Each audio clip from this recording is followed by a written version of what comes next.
और अमेरिका के राष्ट्रपति डोनाल्ड ट्रंप लगातार भारत में खबरों में बने हुए। अमेरिका के साथ भारत के टैरिफ वॉर का विश्लेषण शुरू करने से पहले आपको अमेरिकी राष्ट्रपति डोनाल्ड ट्रंप के बारे में 3 बातें जरूर पता होनी चाहिए।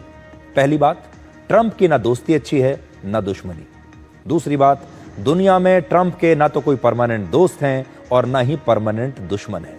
उनके दोस्त बदलते रहते हैं, उनके दुश्मन भी बदलते रहते हैं। जैसे भारत के साथ भी आजकल वो यही कर रहे हैं। एक जमाने में भारत पक्का दोस्त था, लेकिन आजकल भारत उन्हें अच्छा नहीं लग रहा। और तीसरी बात ये कि ट्रंप स्वभाव से एक व्यापारी हैं, यानी एक बिजनेसमैन है।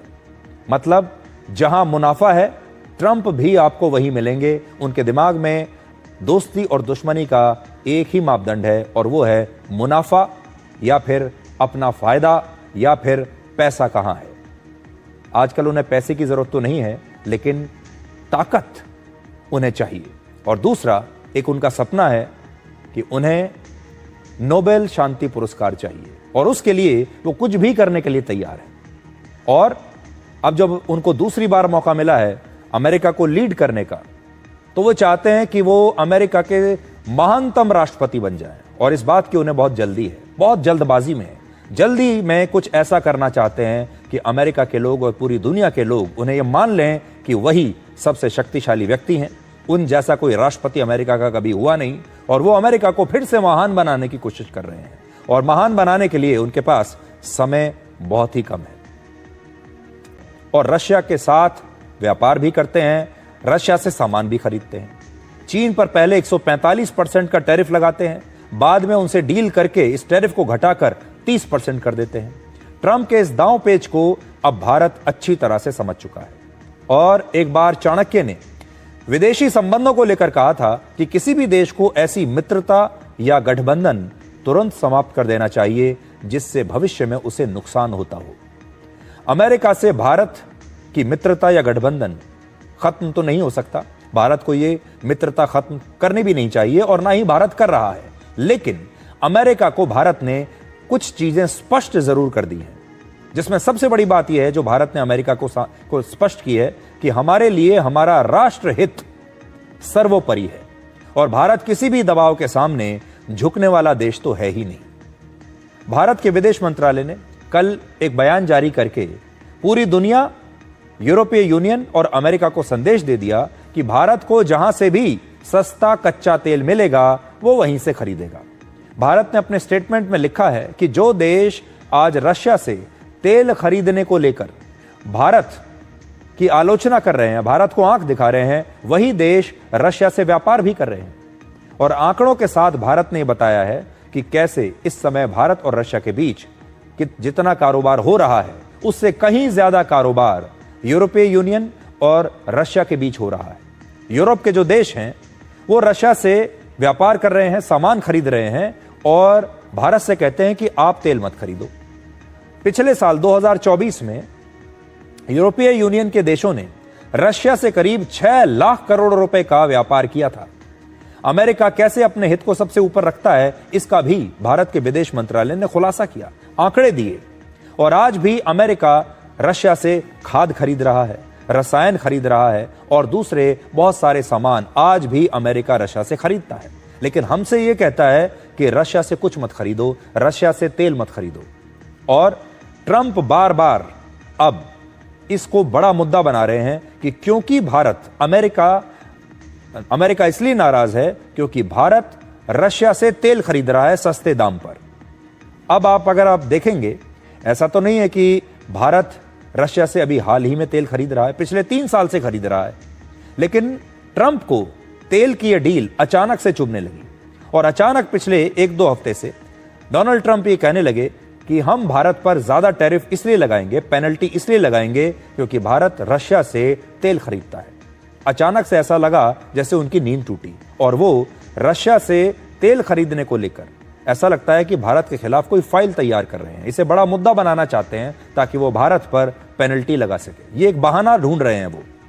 डोनाल्ड ट्रंप सहूलियत के साथ दुनिया भर में टैरिफ लगाते हैं अपनी सहूलियत देखकर, और इसीलिए अब तक 90 से ज्यादा के यूक्रेन के खिलाफ रशिया की इस वॉर मशीन को ईंधन दे रहा है। यानी युद्ध लड़ने में भारत रशिया की मदद कर रहा है, जिसकी वजह से यूक्रेन में लोग मर रहे हैं। हालांकि आज रशिया से सबसे ज्यादा कच्चा तेल भारत नहीं खरीदता। आप जानते हैं कौन खरीदता है? चीन सबसे ज्यादा तेल खरीदता है रशिया से। लेकिन डोनाल्ड ट्रंप को चीन दिखाई नहीं दे रहा। डोनाल्ड ट्रंप चीन पर बिल्कुल चुप हैं और भारत पर बयान दे रहे हैं। दिसंबर 2022 से जून 2025 के बीच चीन ने रशिया का 47% तेल खरीदा है और भारत ने 38% कच्चा तेल खरीदा। आज चीन रशिया से सबसे ज्यादा कोयला भी खरीद रहा है। तो चीन रशिया से कोयला खरीदता है, तेल खरीद रहा है हमसे कहीं ज्यादा, लेकिन अमेरिका रशिया से कुछ नहीं कहता। यूरोपीय यूनियन और तुर्की ने भी रशिया से लगभग 6% कच्चा तेल खरीदा है।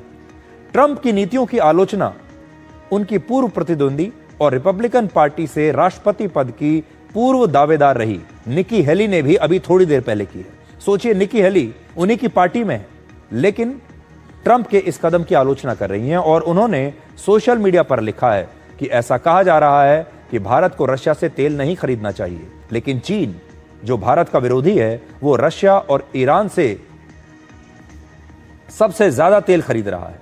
उसे 90 दिनों की टैरिफ छूट दे दी गई। चीन को छूट देना और भारत जैसे अपने मजबूत मित्र देश के साथ रिश्ते खराब करना उचित नहीं है। यह सलाह निकी हेली ने राष्ट्रपति डोनाल्ड ट्रंप को दी है, क्योंकि राष्ट्रपति ट्रंप इस समय लॉजिक्स को दूर रखकर सिर्फ एक बिजनेसमैन, एक व्यापारी की तरह व्यवहार कर रहे हैं। अब आप ये देखिए कि ट्रंप को भारत तो नजर आ रहा है, लेकिन चीन के मामले में ट्रंप चुप क्यों है? उसका कारण यह है कि चीन के पास रेयर अर्थ खनिज का विशाल भंडार है। तो रेयर अर्थ क्या होता है? यह एक प्रकार का दुर्लभ खनिज पदार्थ होता है। यह दुर्लभ खनिज है जिसका इस्तेमाल स्मार्टफोन में होता है, इलेक्ट्रिक गाड़ियों में होता है और मिसाइल्स में किया जाता है। और अमेरिका इस रेयर अर्थ खनिज का बड़ी मात्रा में आयात करता है और इसीलिए ट्रंप चीन पर चुप हैं, क्योंकि चीन से उन्हें ये चाहिए। रेयर अर्थ मिनरल उन्हें चीन से चाहिए और चीन ने भी इसकी जो सप्लाई है वो धीरे धीरे कम करनी शुरू कर दी है और ये अमेरिका की मजबूरी है, इसलिए वो चीन को नाराज नहीं कर सकता, चीन को छेड़ नहीं सकता। रशिया और यूक्रेन युद्ध के बावजूद आज भी रशिया की 51% नेचुरल गैस यूरोपीय यूनियन खरीद रहा है और इसके साथ ही सबसे ज्यादा पाइपलाइन गैस भी रशिया से यूरोप के इन्हीं देशों में जाता है। यूरोप के ज्यादातर देशों में सर्दियों के दौरान घरों को गर्म रखने के लिए, इमारतों को गर्म रखने के लिए रशिया से इंपोर्ट होने वाली इसी गैस का इस्तेमाल किया जाता है। अगर वो देश ये गैस ना खरीदें तो उनके लोग ठंड में मर जाएंगे।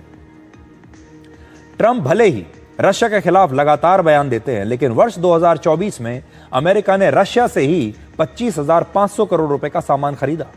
वहीं इस साल जनवरी से लेकर मई के बीच अमेरिका रशिया से 17,750 करोड़ रुपए का सामान आयात कर चुका है। यानी अमेरिका अपने फायदे की रक्षा करता है, अपने हितों की रक्षा करता है, लेकिन भारत के खिलाफ टैरिफ वॉर छेड़ देता है। इसीलिए अब भारत ने अमेरिका को सीधा जवाब देना शुरू कर दिया है।